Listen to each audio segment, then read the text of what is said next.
AP top news channel కు స్వాగతం సుస్వాగతం. క్షణక్షణం ప్రజల పక్షం నిరంతర వార్తా వాహిని కొరకు సబ్స్క్రైబ్ చేయండి. మహా కుంభమేళాలో ముస్లింల సహకారం మరువలేనిది. కుంభమేళాలో మత సామరస్యం వెల్లివిరిసింది. ముస్లింల సహాయం మరువలేనిది.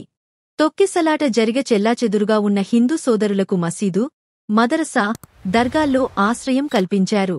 ఉత్తరప్రదేశ్లోని ప్రయాగ్రాజ్లో జరిగిన 2025 మహా కుంభమేళా కేవలం ఒక మతపరమైన సమావేశం మాత్రమే కాదు, భిన్నత్వంలో ఏకత్వాన్ని ప్రతిబింబించే ఒక గొప్ప వేడుక లాంటిది.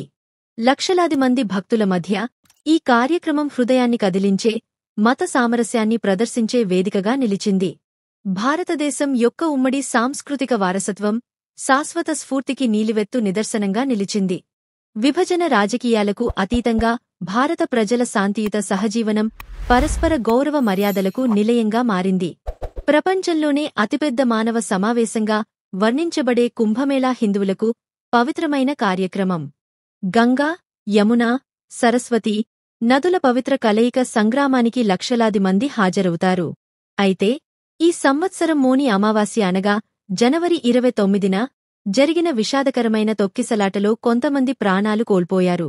ఈ విషాదాన్ని ఎదుర్కొంటున్న భక్తులకు ముస్లిం సమాజం క్లిష్ట సమయంలో ముందుకు వచ్చి మానవత్వం, ఐక్యతకు నిజమైన స్ఫూర్తినిచ్చి అండగా నిలిచారు. బాధలో ఉన్న వేలాది మంది భక్తులకు స్థానిక ముస్లిం సమాజం తమ ఇల్లు, మసీదులను హృదయపూర్వకంగా తెరిచి ఆశ్రయం, ఆహారం, వైద్య సహాయం అందించారు. జాన్సేన్ గంజ్ రోడ్, నఖాస్ కోహ్నా, ఖుల్దాబాద్ వంటి పరిసరాల్లోని మసీదులు, దర్గాలు మరియు ఇమాంబరాల్లో దాదాపు 25,000 మందికి పైగా యాత్రికులకు వసతి, భోజన సదుపాయాలు కల్పించారు. హిందూ సోదరులకు ఇష్టమైన వంటకాలు వడ్డించారు. ప్రయాగ్రాజ్లోని ముస్లిం సమాజం అందించిన సహాయక చర్యలు మానవత్వం, మతపరమైన సరిహద్దులను అధిగమించాయి అనడంలో సందేహం లేదు. బహదూర్ గంజ్ నివాసి ఇర్షాద్ మాట్లాడుతూ, హిందూ సోదరులు మా అతిథులు, మేము వారికి ఎన్నివేల సేవ చేస్తామని చెప్పినప్పుడు అతని కళ్లల్లో కనబడిన ఆనందం వర్ణించలేనిది. అదేవిధంగా అప్నా చౌక్కు చెందిన ఉపాధ్యాయుడు మసూద్ అహ్మద్ మాట్లాడుతూ, కుంభమేళాకు వచ్చిన భక్తులు ఎటువంటి సమస్యలను ఎదుర్కోకోకుండా చూడడమే తమ లక్ష్యమని తెలిపారు. కుంభమేళాకు వచ్చిన 35 ఏళ్ల రామ్ శంకర్ గుండెపోటుకు గురైతే సత్వరమే సిపిఆర్ చేసి అతని ప్రాణాలను కాపాడిన స్వచ్ఛంద సేవకుడు ఫర్హాన్ ఆలం అందరి హృదయాల్లో ఐక్యత స్ఫూర్తిని మరింతగా నింపాడు. ఇలాంటి సంక్షోభ సమయాల్లో మానవత్వం ముందు ఉంటుందని అందరికీ గుర్తు చేసింది.